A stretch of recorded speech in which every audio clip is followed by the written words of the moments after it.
En Positiva creemos en el poder de la colaboración, en la fuerza de los sueños y en la importancia de estar siempre presentes. Nos impulsa el deseo de proteger lo que somos y lo que seremos. Positiva, la aseguradora de todos los colombianos.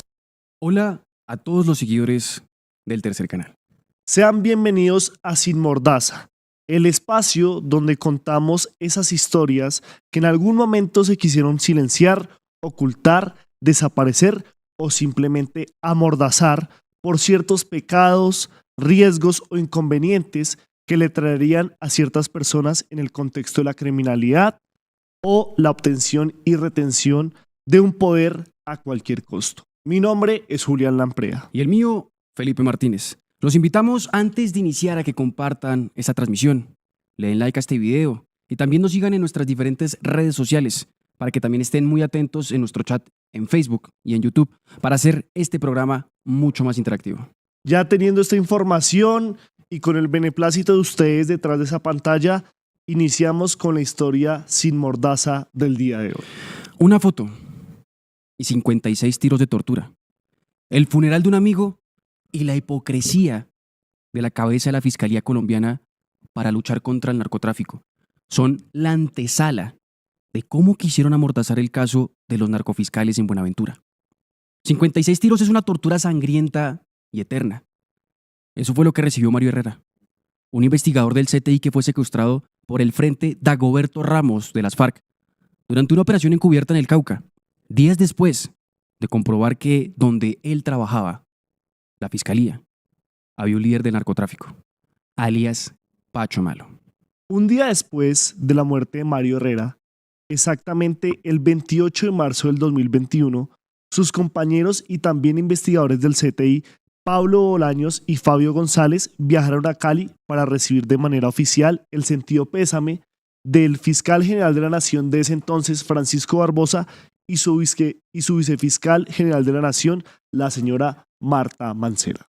Era un acto protocolario, hasta que Marta Mancera vio la foto del eslabón clave del narcotráfico al interior de la Fiscalía en Buenaventura.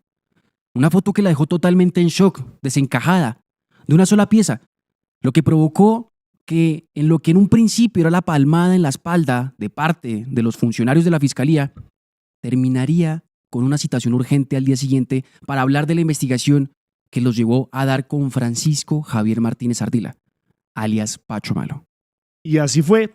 El 29 de marzo del 2021, Marta Mancera, totalmente desatada por la ira, le preguntó a los investigadores por qué estaban allí investigando, por qué no dijeron nada antes. Y en medio de un ataque de furia, dijo: por eso mataron a Mario, por ustedes estar investigando eso. Me la van a pagar, con sangre me la van a pagar. Unas palabras que después se convirtieron en hechos. Ahora regresemos un poco al pasado para entender quién es Pacho Malo y encontrarnos en lo que sería estas aguas blancas en donde el funcionario del CTI había nadado. La importancia de Pacho Malo no es de ahora. La historia del supuesto narcocontrabandista de la Fiscalía comienza cuando sale del Departamento Administrativo de Seguridad DAS y llega en 2012 a ser técnico investigador del CTI en Buenaventura, lugar donde las grandes embarcaciones y los cientos de contenedores ocultan secretos en el puerto más grande de Colombia. Allí supuestamente Pacho era el encargado de luchar contra el crimen, de que nada ilegal entrara o saliera. Sin embargo, su lucha se perdió en alta mar. La propia empresa de Pacho, la Fiscalía, dijo que él supuestamente era nada más y nada menos que el campanero, el enlace y el filtrador de información del mayor contrabandista que ha tenido el país, Diego Marín Buitrago, alias Papá Pitufo. Eso lo conocía la justicia en el 2016, pero según dijo la Fiscalía, que llevó su caso por temas relacionados con el contrabando en el 2024, varios años después, las llamadas que hicieron para interceptarlo se perdieron y solo fueron recuperadas 8 años después. Lo que nos han podido contar y lo que hemos podido establecer es que al parecer todo fue gracias a la protección de la madre criminal de alias Pacho Malo, la señora Marta Mancera.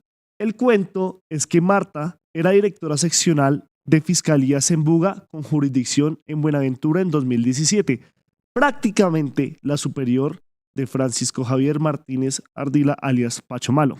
Allí, según fuentes, Marta intermedió con Gilberto Javier Guerrero Díaz, director seccional de Cali, para que todo se hundiera, y así fue. Cabe señalar que Gilberto hoy es el vicefiscal general de la Nación de Colombia. Pacho pasó esos días escondido, en la sombra, bajando la bandera de pirata a media asta. Muchos de sus contactos preocupados por su ausencia lo buscaron y más o menos en el 2018 lograron dar con él. La explicación que él había dado, así, como cosa de él, me habían interceptado, fue lo que contestó. Sus colegas le avisaron de lo que estaba pasando en la fiscalía y viendo lo ahogado que estaba con el tema del contrabando, le lanzaron un salvavidas. Pacho se aferró a su vida, a esa oportunidad que lo alejaba un poco de la tormenta y lo deponía en un mejor puerto. Uno que le diera la dicha de ser el capitán que lleva el timón y no quien limpia la proa. Y es así como en el 2021 asciende al cargo de director regional del CETI en Buenaventura, casi al mismo tiempo cuando el autonombrado mejor fiscal, Francisco Barbosa, y amigo del expresidente Iván Duque y toda esta comitiva, nombra a Marta Mancera como su vicefiscal general. Mientras tanto, los investigadores del CTI y protagonistas de esta historia, Pablo Bolaños, Mario Herrera y Fabio González, junto con el fiscal Mariano Ospina, trabajaban en una investigación que sin ellos saberlo acabaría llevándolos al nombre de Pacho Malo. Todo inició en el 2018, cuando los investigadores y el fiscal perseguían el narcotráfico en el Magdalena Medio y en Chinchina Caldas, impactando a bandas como La Estación, Los Moisos, Los de la Roca y Los Coca-Colos. En medio de las operaciones lograron dar con el jefe de los Coca-Colos, con Julio César Toro Morales, alguien que va a ser muy importante en esta historia, alias Coca-Cola. Él fue quien puso la brújula sobre la mesa para dar con Pacho Malo. Coca-Cola, que tiene un apodo bastante curioso, le dijo a los investigadores que podía proporcionarles información del mundo criminal. Les dijo que fueran de menor a mayor. Les sugirió que fueran primero por la policía del Valle del Cauca, exactamente por la banda Los Zarzaleños. Imagínese usted, compuesta por policías de tránsito, de carretera y de la SIJÍN, quienes incautaban la droga y luego a lo muy ladrones se la quedaban. En medio de estas capturas y entrevistas que hicieron los investigadores, el nombre de Pacho y el puerto de Buenaventura sonaba con eco, se mencionaba, sin entender todavía quién y por qué existía. Se decía que Pacho controlaba todo y que sin su permiso no se podía hacer nada. Era megapoderoso. Y la información de Coca-Cola, que era veraz, se podía corroborar por otros medios en donde los investigadores y con sus fuentes lograban unificar y así tener algo más claro. Y es así como después los investigadores, Pablo, Mario y Fabio, usan a Coca-Cola como su fuente. En marzo del 2020, en pleno auge de la pandemia, crean una agencia encubierta para seguir atacando el narcotráfico exactamente en estas zonas, en los diferentes departamentos. Y ahí es cuando van por los Pachelli y también por alias Pacho Malo. Coca-Cola sabía que los Pachelli, o sabía de los Pachelli por los negocios, pero sabía de Pacho Malo por su amistad. 16 años de compañeros, de amigos, de cómplices. A raíz de la pandemia no se logró hacer mucho con la agencia encubierta de estos investigadores del CTI, pero en enero de 2021, Pablo, Fabio y Mario, los tres investigadores, son contactados por el fiscal Jaime Ocampo, quien fue trasladado y, queriendo impactar las rutas del narcotráfico, llamó a Mariano Ospina, quien le había hablado del trabajo de sus investigadores. Jaime, atento, escuchó y dijo: con estos vamos por las rutas del narcotráfico. Así es que trabajan para combatir el crimen en Risaralda, Cauca, Caldas y el Valle del Cauca. Trabajando juntos, el equipo logra dar con un cultivo de marihuana exótica en donde, por diferentes métodos, sacan la esencia cannabinoide, lo que en otras palabras traba a las personas, y lo ponen en pequeños frascos en precios curiosos, entre 800,000 y 1,500,000, dependiendo la cantidad y la calidad de esta marihuana exótica. Pablo es una de las personas que ingresa al terreno, a los cultivos, y de forma oculta, silenciosa y como un investigador a la vieja escuela, toma un video para enviárselo al fiscal Jaime Ocampo, Jaime lo revisa y, contento por el hallazgo, le pasa a sus superiores el video. En ese entonces era a la directora de narcóticos María Elena Monsalve, quien a su vez se lo envía a Marta Mancera. Aquí hay una relación bastante curiosa y extraña, y es que María Elena Monsalve es nada más y nada menos que la pareja sentimental de Marta Mancera, la vicefiscal. Marta, que recibe el video gracias a que su pareja se lo pasó, también revisa la información y, asombrada por el descubrimiento que hizo Pablo, llama al fiscal Jaime. Discuten cómo le van a entrar al negocio y cuadran que es con una agencia encubierta. El 23 de marzo del 2021 inicia todo y crean esta agencia encubierta que se compone por 2 narcotraficantes que son usados como fuentes. Julio, de quien ya conocemos por el alias Coca-Cola, y otro que es Jason Andrés Garzón. Esta agencia también está integrada por los 3 investigadores, Pablo, Mario y Fabio, y otras 3 personas más que también hacen parte del CTI. El 25 de marzo de 2021, iniciando con esta agencia, Mario y Fabio ingresan a Cali para hablar con Coca-Cola. Él les muestra una foto de Pacho Malo y les dice: este es de su empresa, tengan cuidado. Mario y Fabio, conociendo la gravedad de la situación, buscan reconfirmar la información y viajan de Cali a Buenaventura. Un hombre pesquero de la zona les dice que sí, que él es Pacho, pero que no deberían meterse con él. Los investigadores preguntan por qué y él les contestó: Pacho es de los que les gusta dar piso, de los que no deja ninguna puntada sin dedal. El señor les contó una historia de cómo un hombre de la Armada tuvo que salir corriendo porque lo iban a matar gracias a que sabía de Pacho y su estructura en Buenaventura. El caso, los investigadores recibieron la información y se pusieron manos a la obra. Viajaron de Buenaventura a Santander de Quilichao, donde los esperaba Jason Holguín y Pablo Bolaños, y allí redactan un documento para el fiscal Jaime Ocampo, donde le ponen en conocimiento que Francisco Javier Martínez Ardila es Pacho Malo, el narco de Buenaventura. Al día siguiente del 25 de marzo, el 26 de la mañana, Pablo, Jason, Fabio y Mario se dirigen a Caloto, Corinto, para seguir con sus actividades de investigadores. Los 4 se movilizan en 3 carros diferentes. En uno iba Pablo y Jason, en el otro Fabio solo, y en el último carro iba Mario. Se dirigían en caravana por esta zona en donde la guerrilla tiene fuerte presencia, y ahí, en medio de un retén, se topan con ellos. Los 2 primeros carros logran pasar, pero el de Mario no. El Frente Dagoberto Ramos de las FARC es quien lo secuestra y luego lo tortura para al final matarlo. 56 tiros, como en un momento dijimos. Al parecer todo sucedió porque Mario iba distraído hablando por teléfono y olvidó quitarse el carnet de funcionario. Los investigadores intentaron por todos los medios recuperar a su amigo, pero la situación no lo permitió. Los guerrilleros, que lo superaban en número, empezaron a perseguirlos. Pablo, Jason y Fabio lograron escapar. Un CAI les sirvió de escudo mientras pensaban y miraban qué hacer para recuperar a su amigo Mario. Pensaron en todas las posibilidades. Llamaron fuentes, amigos, compañeros. Pero tristemente solo encontraron silencio. Ya nada se podía hacer. Angustiados pasaron la noche en vela, hasta que el 27 les informaron dónde estaba el cuerpo. Mario nuevamente tenía 56 tiros. Después de esta persecución cinematográfica, con la muerte de Mario, el integrante de la agencia encubierta, Fabio y Pablo, que viajaban a Manizales, de donde es Mario, fueron llamados por la Dirección Seccional de las Fiscalías en Cali para hablar con los directivos sobre lo que pasó.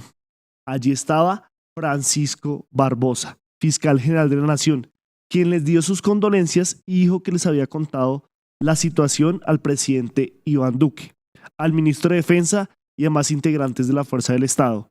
Marta Mancera también la acompañó en su sentido pésame. Al finalizar la reunión, que no duró mucho, unos cuantos minutos, Fabio y Pablo expusieron lo que pasó. Recibieron una palmadita en la espalda y antes de que se fuera Marta Mancera, la vicefiscal, los investigadores le mostraron lo que hace 2 días habían encontrado: la foto de Pacho. Los investigadores cuentan que Marta vio la foto y fue como si hubiese visto al diablo, o como si hubiese visto a su mamá. Pasó de tener una mirada agachada por la triste situación de la muerte de Mario a tener unos ojos enfurecidos, No habló mucho, cuentan ellos. Entre dientes le dijo a Luisa Obando, delegada para la seguridad territorial: cuadremos una reunión mañana donde ustedes, Fabio, Pablo y el fiscal Jaime Ocampo, quien no estaba, me van a contar absolutamente todo. Dicho y hecho, el 29 de marzo del 2021, Marta Mancera, junto con otros funcionarios de la Fiscalía, les vuelve a preguntar a los investigadores qué es lo que estaban haciendo allá en esa jurisdicción. Ellos contaron y Marta, furiosa, preguntaba: ¿ustedes por qué estaban allá? ¿Qué hacían investigando eso? ¿Por qué no me dijeron nada? ¿Qué creían que estaban haciendo? Es más, en su ataque de ira, de furia, les dijo que por la culpa de ellos habían matado a Mario por estar investigando eso y que se le iban a pagar, con sangre se le iban a pagar. Al día siguiente, el 30 de marzo de 2021, previo al funeral de Mario en Manizales, los investigadores son nuevamente abordados por Marta Mancera en el mismo lugar donde se hace este sepulcro. Ella continúa con sus comentarios y enfatiza que los investigadores los van a trasladar. Fabio, adolorido por la pérdida de su amigo y enfurecido y confundido por el trato de Marta, la manda a comer mierda sin saber que a la 1:47 de la tarde alguien enviaría un correo anónimo para vincularlo a él y a su agencia encubierta con temas del narcotráfico. Hasta estos momentos lo que tenemos son personas que lucharon contra el narcotráfico desde el 2018, impactando diferentes bandas, con funcionarios dentro de ellos, con placa oficial, por decirlo así. Y en medio de esta situación se dan cuenta de que hay alguien más poderoso que quizás Pablo Escobar, en el sentido de que es funcionario de la fiscalía y que supuestamente, como más adelante vamos a ver, entregaba portafolios de cómo se podía exportar, preñar o inundar de cocaína los buques que salen del puerto de Buenaventura. Si ellos encontraron una mina de oro, un personaje que estaba inmiscuido en la fiscalía, que era de la misma fiscalía, estaba al servicio del narcotráfico en el puerto o uno de los puertos más importantes de Sudamérica, pero que no tenían en cuenta que este personaje estaría protegido por una persona también muy significativa para el gobierno de Iván Duque, para la Fiscalía de Francisco Barbosa y para la Administración de Justicia en Colombia. Y ahora vamos a ver cómo empieza el montaje, porque esto es cuestión de días. A veces pensamos que la fiscalía corre para atacar a los criminales o para defender a aquellos victimarios, y aquí está la prueba reina de ello. En medio del funeral de Mario, Diana Carolina Ospina Roa, secretaria del entonces director del CTI, Alberto Acevedo, realiza un documento titulado Buenas tardes. En él, Diana supuestamente reseñaba que los investigadores Fabio, Pablo y Mario estaban aprovechando su cargo para robar dinero a comerciantes en Manizales. Y habla también de que hurtaron 1.500 millones junto con funcionarios del Gaula Militar.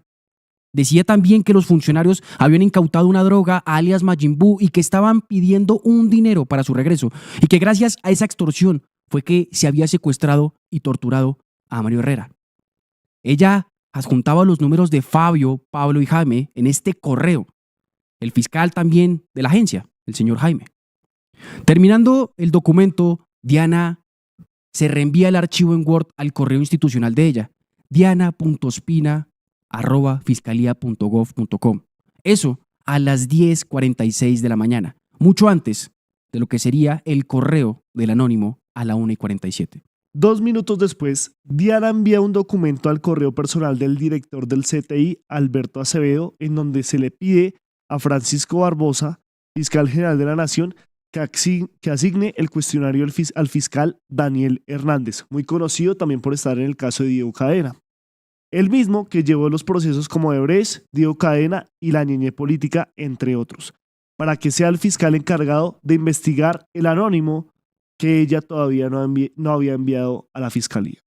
El documento de la asignación especial a la denuncia, todavía inexistente, tiene al final el nombre del director del CTI, pero no su firma. Es por eso que horas después, a las 12:42 de la tarde, Alberto firma el documento y desde su correo personal se lo reenvía a Diana. Casi una hora después, a la 1:47 de la tarde, llega el anónimo, entre comillas, al correo institucional del director del CTI. Un detalle no menor, pero que a simple vista parecería que no tuviera trascendencia, es que no llega el documento de Buenas tardes, sino otro titulado Buenos días. Ambos documentos dicen prácticamente lo mismo sobre una supuesta existencia de una banda delincuencial conformada por funcionarios del CTI, Fiscalía y Ejército en Manizales. Pero cambian varias cosas. De 1.500 millones robados pasan a 500. No se pone el nombre del fiscal Jaime y uno tiene errores ortográficos y mayúsculas que el otro no. El de buenos días dice al final, primero hay que limpiar la propia casa, y el de buenas tardes, absolutamente nada. El caso son iguales en materia, pero diferentes en contenido. 3 minutos después de haber sido enviado el anónimo Buenos días, los investigadores que tenían asignado el secuestro y homicidio de Mario, Víctor Forero y Juan Camilo López, dos personas muy importantes también en el caso de Nicolás Petro, que más adelante vamos a detallar, entrevistan a Jason Holguín, sí, el mismo narcotraficante usado como fuente en la agencia encubierta. Allí le preguntan qué es lo que sabía. Un dato no menor, Víctor es pareja de Luis Obando, la misma que había citado a Pablo y Fabio el 29 de marzo, luego de que Marta vio la foto de Pacho Malo. Continuando con el mecanismo de este montaje, el 31 de marzo, Marta Mancera, siendo vicefiscal general, pero con funciones de fiscal general encargada, recordemos toda esa polémica antes de la elección de Luz Adriana Camargo como fiscal general de la Nación, recibe un correo de la funcionaria Farid Pérez, donde le envía el documento de la asignación especial de Daniel Hernández. Esto lo recibe a las 5:59 de la mañana. Minutos después, a las 6:28 de la mañana, el director del CTI le envía el anónimo Buenos días a Marta. El asunto dice, el anónimo, soporte de la investigación Casa Manizales para su conocimiento, este es el segundo anónimo. A las 9:27 de la mañana, Marta afirma que Daniel sea el fiscal encargado de averiguar sobre el anónimo Buenos días. Diana, la secretaria de Acevedo, es quien le pasa el anónimo Buenos días a Daniel a las 12:09 de la tarde, correo que según dice el informe que tenemos, Daniel Hernández al parecer borró. Ahora bien, quizás porque se equivocaron, por andar corriendo, por hacer este presunto montaje, alguien envía el correo Buenos días que tiene menos información que el de Buenas tardes. Por eso, para subsanar el error, Diana le envía el correo de Buenas tardes al fiscal Daniel Hernández y el documento de la asignación especial que se había creado antes del anónimo. Ahora, otro punto importante. ¿Cómo elaboraron tan rápido estos dos anónimos? Pues mientras Marta veía sorprendida la foto de Pacho aquel 29 de marzo, el funcionario de la fiscalía, José Eliezer Mora, enviaba fotos a la persona que creó el anónimo con todos los datos de Fabio, Pablo y los números de ellos y Jaime Ocampo, el fiscal encargado de la agencia. Parece ser que todo esto se orquestó gracias a la foto de Pacho y en el momento exacto en que Marta la vio. O sea, aquí estamos hablando de un correo que apenas se conoció la foto de Pacho Malo, se envió desde la fiscalía como si fuera un anónimo por error, porque esos anónimos pues no te pueden llegar de la misma fiscalía para incriminar e iniciar el montaje contra estos investigadores. Lo que no contaban es que toda esa trazabilidad quedó en los correos y se pudo dar cuenta de las inconsistencias entre esos dos correos y cómo pues la fiscalía empezó este montaje a través de un anónimo que era falso. No, y recordemos, en medio del funeral y el dolor que tenía Fabio sobre la muerte de Mario en Manizales y después de literalmente mandar a comer mierda a Marta Mancera, a la 1:47 llega el correo, pero esto se gestó mucho antes, desde el momento de la foto de Pacho Malo. Pero sigamos, porque, ¿cómo es, Julián? Creada la farsa en el tiempo récord. Empiezan a borrar el nombre de Francisco Javier Martínez Ardila, alias Pacho Malo. El 3 de abril, Víctor supuestamente habla con una fuente humana que le amplía información sobre las supuestas irregularidades de los investigadores. Dice que hay más investigadores involucrados y también la novia de Mario. Sin embargo, la investigación solo se enfocó en Pablo y Fabio. Eso se comprueba cuando el 5 de abril, Juan Camilo y Víctor, estos dos enviados de la Fiscalía de Bogotá a Manizales, vuelven a entrevistar a Jason, pero esta vez por el anónimo. Daniel Hernández era el mayor interesado, ya que él era el fiscal encargado para ese caso. Sin embargo, lo que se puede establecer en la Fiscalía fue que aquel 5 de abril no hubo ninguna entrevista. Supuestamente amenazaron a Jason con quitarle a sus hijos si no hablaba en contra de sus compañeros, cosa que al final terminó haciendo. Los vinculó al narcotráfico ese mismo día, el 5 de abril. Víctor Forero rinde un informe el cual permitió a Daniel Hernández pedir que se intercepte a Pablo Bolaños y a Fabio González, investigadores del CTI. Recordemos que la agencia fue creada el 23 de marzo y tenía como objetivo ir por Pacho Malo. La fecha establecida para la captura de este supuesto narcocontrabandista era el 8 de abril. Sin embargo, imagínense qué pasó el 7. Fue cancelada. 2 días después, el 9 de abril, Jaime Ocampo, el fiscal encargado de esta agencia encubierta, rinde una declaración por la vinculación que tenía al supuesto anónimo. Pero la sesión extrañamente fue suspendida. Le dijeron que mejor se quede callado, cosa que según narra él, Marta Mancera también le pidió. Jaime cumplió. No dijo nada. Pero el 15 de abril envió unos correos a Daniel con la información de lo que había hecho en la agencia, o sea, de lo que conocían sobre Pacho Malo. Sin embargo, Daniel, el fiscal del anónimo, no lo tuvo en cuenta. Dice él, de forma irónica, que no le parecía creíble. 2 días después, el 17 de abril, Pablo y Fabio le exponen al director del CTI, Carlos Acevedo, una investigación de varios años sobre cómo está estructurado el Clan del Golfo en el Magdalena Medio. Una presentación con todos los datos de ubicación, de modos, de lugar, incluso de cómo se movían estos personajes en este territorio. Pero no les prestó atención.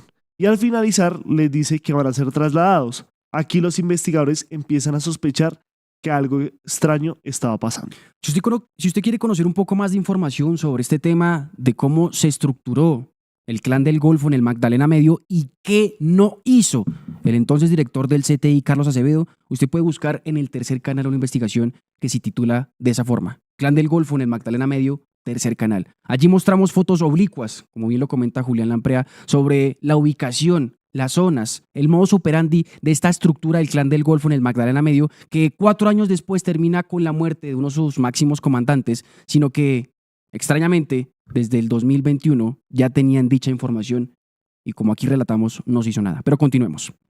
El 20 de abril, Pablo rindió declaraciones a Juan Camilo por el secuestro de Mario. Juan Camilo le mostró a Pablo fotos de los integrantes del Frente Dagoberto Ramos, quienes supuestamente secuestraron a Mario, pero también, de forma extraña, en la mesa apareció una foto, y era la foto de Pacho Malo. Pablo, suponiendo que todo esto era una trampa, dijo no conocerlo. Y terminada la entrevista, nada de esto quedó en el informe. Ese mismo día, en horas de la tarde, Fabio también es entrevistado por Juan Camilo, el investigador que estaba llevando el tema del secuestro de Mario. Fabio le comenta absolutamente todo sobre la agencia y le muestra el documento que realizaron el 25 de marzo donde tenían la información de Pacho. Juan Camilo le recibe la información, pero finalizada la diligencia y en horas de la noche, le dice que hay que cambiar ciertas cosas de su declaración. Juan Camilo viaja con Víctor a Manizales. Se encuentran con Fabio y allí le hacen cambiar su declaración para que no nombren a Pacho Malo. La excusa, según ellos, es que este tema era muy delicado y que si eso lograba salir a la luz, se prestaría para confusiones. Fabio, conociendo lo extraño de la solicitud, los graba. El 23 de abril de 2021 capturan a Jason Garzón y a Carlos Loaiza, estos personajes que estaban colaborando con estos investigadores del CTI en la agencia encubierta. En el proceso estuvo Juan Camilo y Víctor Forero. Ellos ofrecieron principio de oportunidad si hablan en contra de Fabio y Pablo, cosa que al parecer aceptaron. Al día siguiente también son capturados Fabio y Pablo por la denuncia del anónimo. Un juez los manda a la cárcel por los delitos de falsedad ideológica y fraude procesal. Para estas fechas, estas personas no identificadas se acercaron con el alias de Coca-Cola para que hablara en contra de Fabio y Pablo. Él no lo hizo y a los pocos días se fue del país hacia Europa. El 30 de abril, Juan Camilo anexa la entrevista modificada de Fabio al caso del secuestro de Mario, pero no anexa el documento del 25 de marzo que realizó Fabio y Mario, donde muestran con un organigrama y una foto sobre quién es Pacho Malo, Francisco Javier Martínez Ardila. El 18 de mayo, el fiscal segundo especializado de Manizales, Mariano Ospina, suscribe un preacuerdo con Carlos Loaiza y Jason Garzón, pero cuando se estaba esperando la verificación para el preacuerdo, sus superiores le ordenan retirarlo. O sea, a estos dos personajes que en un momento los amenazaron, en el caso de Jason con quitarle sus hijos, les daban la espalda con este preacuerdo. El 22 de mayo, la delegada para la Seguridad Ciudadana, Luisa Obando, recordemos, pareja sentimental del señor Víctor, designa como apoyo al fiscal delegado ante el Tribunal Superior, a Daniel Hernández, el cuestionado fiscal, y también a Víctor y a Juan Camilo, para que interroguen otra vez a Jason Garzón y Carlos Loaiza. Fueron presionados otra vez por los investigadores. Y en esta ocasión, aceptaron cargos. En octubre de 2021, Fabio González y Pablo Bolaños, los investigadores del CTI que descubrieron a Pacho Malo, quedan en libertad por vencimiento de términos, pero en noviembre el fiscal séptimo, el señor Daniel Hernández, vuelve a solicitar captura, pero no prosperó. El 8 de noviembre del 2021, por el radicado del anónimo, capturan otra vez a Fabio y a Pablo por concierto para delinquir, tráfico de estupefacientes, falsedad ideológica y peculado por apropiación. También es capturado Jaime Ocampo por falsedad y fraude procesal. El juez municipal de Manizales no decretó medida de aseguramiento para estos dos personajes. Aquí hubo un lapso de 2 años de silencio y saltamos al 19 de noviembre del 2023, en donde por primera vez los medios de comunicación salen a nombrar a Pacho Malo. Daniel Coronel publicó la nota Pacho, el malo, y allí exponía lo que ya sabemos de este personaje, excepto lo del contrabando. Al día siguiente, el 20 de noviembre del 2023, la revista Semana, con Vicky Dávila, entrevista a Marta Mancera para que hable sobre este caso, donde ella expuso, primero, nunca le contaron quién era Pacho. Segundo, los investigadores, Pablo, Mario y Fabio, eran narcotraficantes porque otros 2 narcos habían dicho eso. Se refiere a las declaraciones constreñidas de Jason y Carlos. Y tercero, que le estaban haciendo un montaje desde el alto gobierno. Vicky Dávila, como periodista, remata diciendo que el presidente Petro defiende a narcos y que esto es algo impresionante. Meses después, el 2 de febrero de 2024, la revista Raya publica más información de quién es Pacho Malo y el supuesto conocimiento que tenían las autoridades sobre que Pacho era un narcotraficante al interior de la fiscalía, protegido presuntamente por los altos mandos. A la par, a finales de ese mes, el amigo de 16 años de Pacho, alias Coca-Cola, es secuestrado, llevado de España a Colombia para hablar en contra de Fabio y Pablo. Pero antes de este suceso, el tercer canal llama a Pacho Malo el 9 de febrero del 2024 para preguntarle el porqué de su apodo, si era verdad que era un narco y cuál era su relación con Marta Mancera, también algunas propiedades como un Audi que se le adjudicaba, también si tenía relación con algún caso de los narcofiscales, y la respuesta del señor Francisco Javier Martínez Ardila al tercer canal fue negarlo absolutamente todo. Y por cierto, el tema del apodo de Pacho Malo es que tenían otro compañero que se llamaba Francisco. Y como habían 2 Franciscos en la oficina, pues uno era Pacho y el otro Pacho Malo. Continuando con el secuestro, como Coca-Cola se había ido del país más o menos para las fechas en que Pablo y Mario fueron capturados la primera vez, Coca-Cola no tenía documentos en España para poder trabajar. Y en todo este tiempo se rebuscaba en lo que podía. En esas, a mediados del 20 de febrero del 2024, buscando trabajo, es interceptado por varios hombres armados. Supuestamente 2 marroquíes, 3 albaneses y un colombiano. Allí pasa lo del secuestro. En medio de esta situación, el 21, un día después, Coca-Cola envía un correo al director del CTI, Carlos Acevedo, diciendo que viajó a Colombia supuestamente para ver su situación sobre el principio de oportunidad que estaba haciendo y que como en los medios había mucha información, él quería hablar. Sin embargo, quien contesta el correo no es el director del CTI, sino el señor, el muy cuestionado, Daniel Hernández. El 22 de febrero del 2024, el señor Francisco Javier Martínez Ardila, más conocido como Pacho Malo, fue capturado y ese mismo día se escapó Coca-Cola. Un año después, el 21 de febrero del 2025, fueron capturados Víctor Forero y Juan Camilo por los delitos de falsedad ideológica en documento público, amenaza a testigo, favorecimiento y por ocultamiento. En la audiencia del 25 de febrero, la fiscal Cucunúa dijo que Víctor y Juan Camilo hicieron lo que hicieron porque sus superiores los presionaron. El 7 de marzo del 2025, el Juzgado Segundo Penal Municipal con función de control de garantías de Manizales dejó en libertad provisional a Víctor y también a Juan Camilo. El 7 de abril, Coca-Cola rindió declaraciones en la fiscalía. 2 meses después, el 7 de julio, Daniel Hernández acudió hasta la unidad de fiscales delegada ante la Corte Suprema a interponer una denuncia tras recibir información de que supuestamente se estaría planeando un atentado en su contra. Pacho Malo dijo que un viejo conocido suyo llamado Julio César Toro Morales, alias Coca-Cola, le expuso a principios de julio que a Daniel Hernández querían hacerle daño. Supuestamente Fabio y Pablo eran los responsables. Pocos meses después, el 1 de agosto del 2025, el Juzgado Cuarto Penal del Circuito de Manizales ordenó la captura preventiva en segunda instancia de Víctor y Juan Camilo. En estos momentos, estos personajes también están pidiendo la nulidad del caso y la que fue novia, o en estos momentos novia del señor Víctor, la señorita Luisa Obando, se declaró, ¿cómo fue, Julián?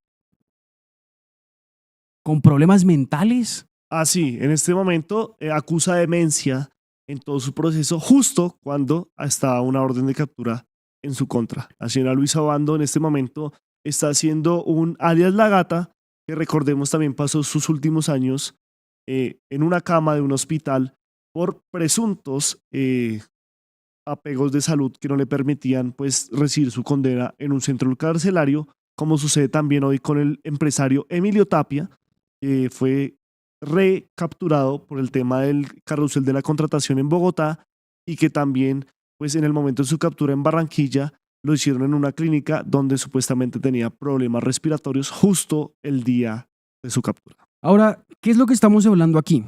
Para que también entiendan, no solo estamos hablando de un supuesto narcocontrabandista apodado alias Pacho Malo y que entregaba supuestamente portafolios a los investigadores de cómo es que se podían preñar buques o contaminar contenedores con cocaína o contrabando.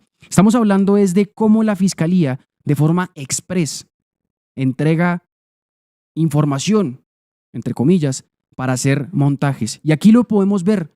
De un día para otro obtienen los datos, las huellas digitales y la información completa de Pablo, Fabio, Mario y Jaime para después vincularlos a un ilícito inexistente en donde la secretaria del entonces director del CTI, la señorita Diana, realiza para después mandárselo al propio director del CTI para que éste después, de forma curiosa, termine aceptando que van a poner a un fiscal que llegue a investigar un anónimo que nunca llegó.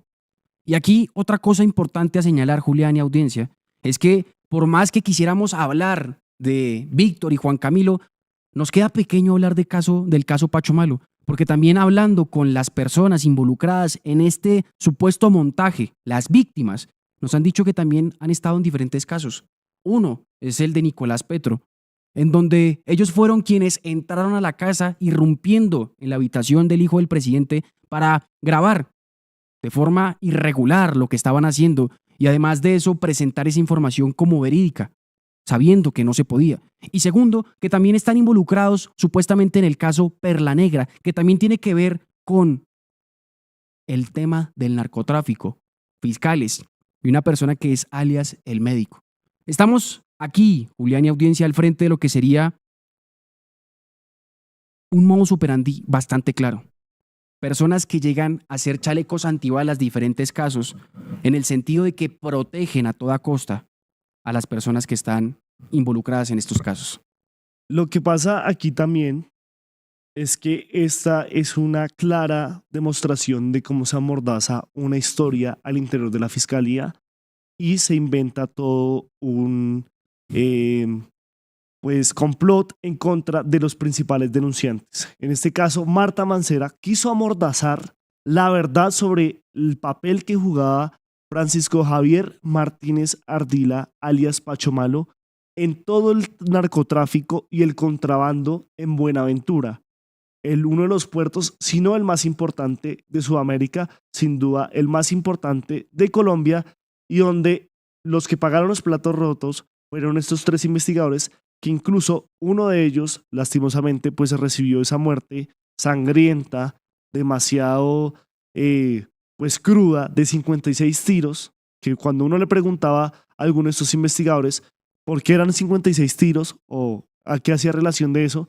y es porque esta persona la están torturando para que hablara. Y 56 tiros, pues da fe de que nunca habló y que la mordaza sobre la información que él tenía no se la quitó en ese caso, beneficiando pues lo que habían hecho en la agencia encubierta, pero que a la diosa Temis, a la diosa de la justicia, sí se la puso la señora Marta Mancera, muy cuestionada, que hace poco salió la fiscalía, que hoy pues está totalmente impune ante estos hechos y que realmente quiso silenciar, ocultar, amordazar todo lo ocurrido en relación con uno de sus protegidos, porque él le decía a la madrina, mamá o diferentes palabras como esas para referirse a la vicefiscal, que en muchos casos actuó como la máxima autoridad de la Fiscalía General de la Nación y sobre todo ocultó el caso de los narcofiscales en Buenaventura, que por medio de la mediatización, hay que decirlo, se mezcló con el caso de Nicolás Petro,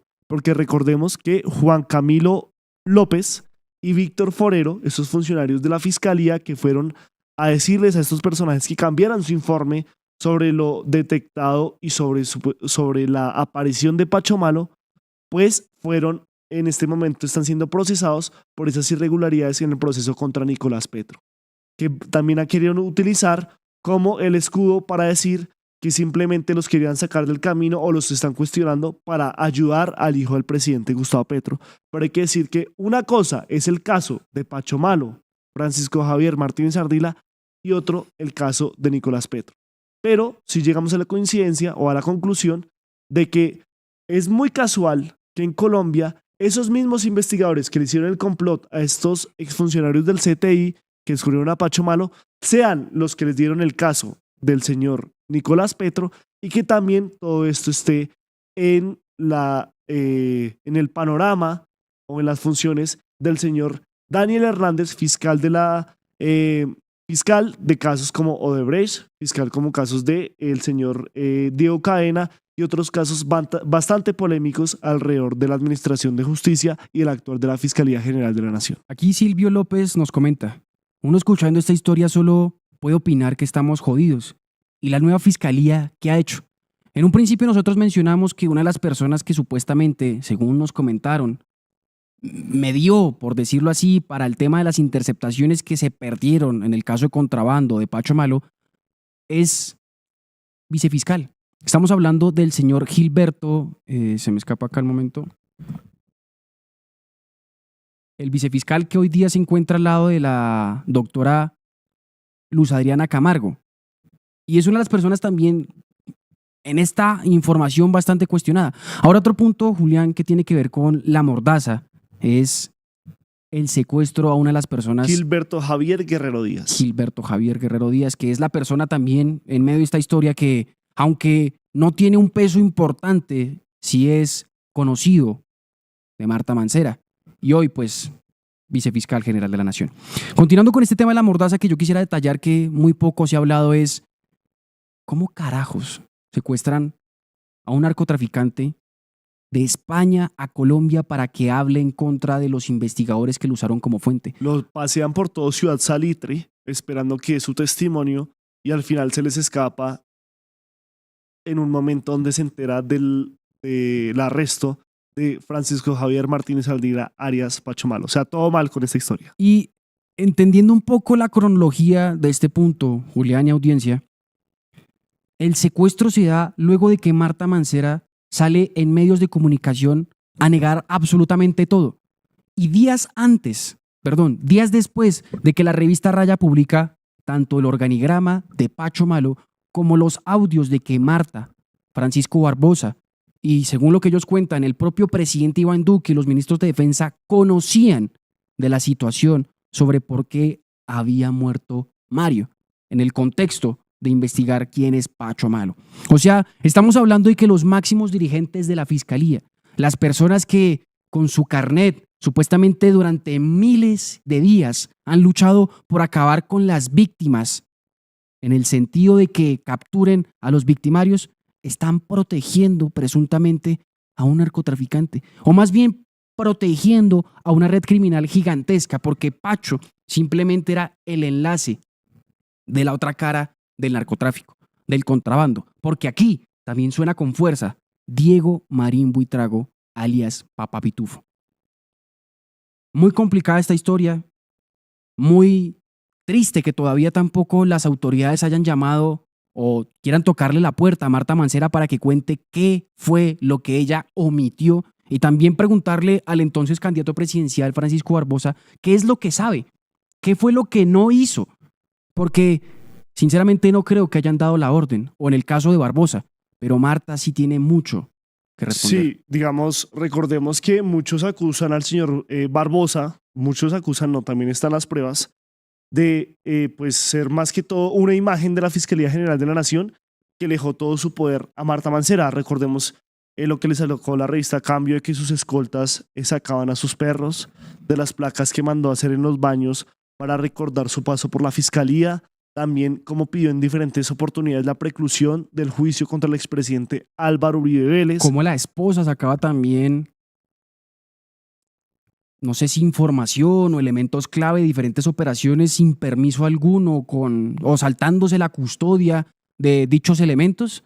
Mejor dicho, también como en increíble. medio del COVID, de la pandemia, fue hasta San Andrés en un avión privado y hizo abrir varias tiendas para que su esposa y varias amigas allegadas pues pudieran hacer sus compras normalmente. Y aquí vamos con algunos comentarios y preguntas que nos dejan en el chat, porque ya después de conocer la historia de cómo amordazaron la verdad en el caso de los narcofiscales en esta primera entrega de Sin Mordaza con Felipe Martínez y Julián Lamprea, pues queremos hablar con ustedes de lo que está sucediendo. Aquí lo primero que nos preguntan es qué pasó con la señora Marta Mancera. Bueno, que si esa investigación al fin la reabrió Luz Adriana Camargo. La información que teníamos hasta el año pasado y comienzos de este es que sí se había iniciado, pero que habrían priorizado, por ejemplo, el caso de Nicolás Petro y otros que tienen ahí, como también el del juicio Uribe. Hasta el momento sí hay una investigación preliminar, pero no tenemos establecidos cuál es el avance en esta investigación por parte de Luz Adriana Camargo. También Cristian Oviedo, un gran amigo, me pregunta que ¿dónde está en este momento Marta Mancera? Lo que teníamos establecido es que después de que ya salió la fiscalía, después de todo este tema de la elección de la nueva fiscal general de la Nación, donde pues hubo protestas en la Corte Suprema de Justicia y demás después de la terna presentada por Gustavo Petro, las denuncias de la señora Amelia Pérez de que habían grupos al margen de la ley que no le permitieron llegar a este puesto, se estableció que la señora pues salió de la fiscalía y aquí nos reportan en el chat que se fue a España para recibir algunos premios que también vamos a corroborar, y en próximas emisiones les traeremos la información completa de cuál es el actuar de la señora Marta Mancera o dónde está en este momento, pero está desvinculada de la fiscalía. También el señor Francisco Javier Martínez Ardila, según lo revelado por el señor Gonzalo Guillén, periodista de La Nueva Prensa, también hablaba de que este personaje, después de ser capturado y liberado porque fue procesado no por narcotráfico, sino contrabando, o sea, fue mal procesado, aposta, guiño, guiño, diríamos por acá, pues lo que se sabe es que lo reintegraron a la fiscalía en Río Negro, en la jurisdicción de Antioquia. Y otra cosa que hasta el momento no sabemos si sigue ahí, pero esa es la información que tenemos al respecto a estos dos personajes. Digamos, en el apartado también nosotros comentábamos que al finalizar, Daniel Hernández había hecho la denuncia sobre que querían supuestamente hacerle un plan para atentar contra él. Eso salió en el periódico El Tiempo. Y Gonzalo Guillén, que también ha estado muy pendiente de este tema, el mundo de los narcofiscales y también la justicia y esta relación criminal, comentó que Pacho Malo, Francisco Javier Martínez Ardila, además de firmar como funcionario de la fiscalía, hasta donde tenemos claro, firmaba también como periodista de la unidad investigativa del Tiempo. O sea, queremos decir con esto, o lo que quiere más o menos también develar Gonzalo Guillén, es que una persona vinculada al narcocontrabandismo, por inventarme una palabra, también estaba haciendo de las suyas en medios de comunicación para hablar sobre cómo supuestamente querían atentar contra el fiscal que puede ayudar a desmontar el caso de que Pacho Malo es nada más y nada menos que el contrabandista conocido y narcotraficante denunciado. Y curiosamente también, si analizamos ese punto, Pacho Malo se pega un tiro en el pie, porque también confirma que es amigo de Julio César Toro Morales. O sea, se comprueba lo que la propia fiscalía, la propia empresa de Pacho y los investigadores dice, y es que tenían una relación de 16 años. Supuestamente también nos habían mencionado de que Julio acompañaba a Pacho con gorra y con placa oficial en diferentes operativos. Que Julio, además de ser este narcotraficante, líder de los extintos Coca-Colos, era partícipe de operativos. Estamos aquí hablando de algo que uno puede llegar a pensar que es película, pero tristemente es la realidad.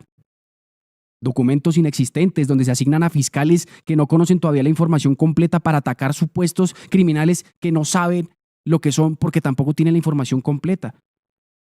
Narcotraficantes que llegan y se posan en las directivas de la fiscalía, en los lugares más importantes de donde sale la mayor parte de la producción triste de cocaína del país, que sería el puerto más grande de Colombia, en Buenaventura.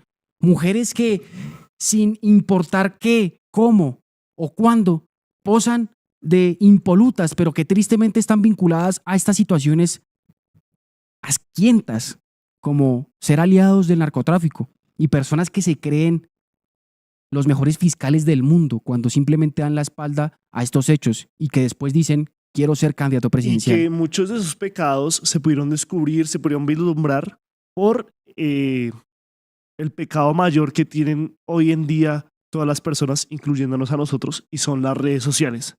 Recordemos que la revista Raya también detalló cómo habían unas fotos del señor José Oliverio Rivas Caicedo, alias Huito, reconocido narcotraficante del Valle del Cauca, con alias Pacho Malo en diferentes yates, embarcaciones de fiesta con botellas de Olpar, disfrutando pues de todo lo que era los beneficios de dejar pasar algunos kilos por ser condescendiente, pero toneladas de cocaína o de polvo blanco por el puerto de Buenaventura. También hablamos de que la señora Marta Mancera también tiene unas fotos con algunos de sus funcionarios de la fiscalía en diferentes pues salidas, paseos de olla, pero ese paseo de olla un poco más elevado, un estrato superior al que estamos acostumbrados los colombianos, y donde se tallaban pues cómo se privilegiaban a estos personajes dentro de la fiscalía que le hacían el juego a los criminales del polvo blanco y estas industrias al margen de la ley que eran protegidas por la misma fiscalía, presuntamente por el señor Francisco Javier Martínez Ardila, a quien entrevistamos aquí en el Tercer Canal y que ustedes pueden revisar toda esta información en los diferentes videos e informes que hemos hecho. Esta es la historia que tenemos el día de hoy aquí en Sin Mordaza. Recuerden que este es el espacio donde contamos esas historias que en algún momento se quisieron silenciar, ocultar, desaparecer o simplemente amordazar por ciertos pecados, riesgos o inconvenientes que traen a ciertas personas en el contexto de la criminalidad, la obtención y retención de un poder a cualquier costo. Y aquí nosotros no nos vamos a quedar callados. No nos vamos a dejar amordazar por este tipo de historias y vamos a intentar siempre contar lo más posible la verdad. Recuerden, a ustedes nos podrán ver de lunes a viernes a las 9:50 de la mañana, después de Periodismo Sin Corrección, y también para que ustedes tengan en cuenta, No Copio continúa al mediodía con nuestras compañeras Laura Rodríguez y Mariana Guerrero, en donde hoy van a hablar también de otro caso muy importante para el país que es alejado del mundo criminal, pero que también tristemente tiene ciertas alianzas y es el mundo de las elecciones. Así que al mediodía pueden ver No Copio, en la mañana Periodismo Sin Corrección y aquí, a esta misma hora, Sin Mordaza. Y mañana, en exclusiva aquí en Sin Mordaza, toda la historia de cómo quisieron silenciar, ocultar, amordazar el tema de los vínculos del expresidente Álvaro Uribe Vélez con el paramilitarismo, pero precisamente cómo quisieron ocultar el tema del fraude procesal y soborno a testigos en un juicio que duró más de 14 años y que hoy en primera instancia lo condenó a 12 años de prisión y en una segunda instancia lo absolvió completamente de sus delitos. Mañana, aquí en Sin Mordaza, recuerden, mi nombre es Julián Lampreda. El mío, Felipe Martínez. Y somos el tercer canal y esto es Sin Mordaza. Muchas gracias por acompañarnos y nos vemos mañana con una nueva historia amordazada.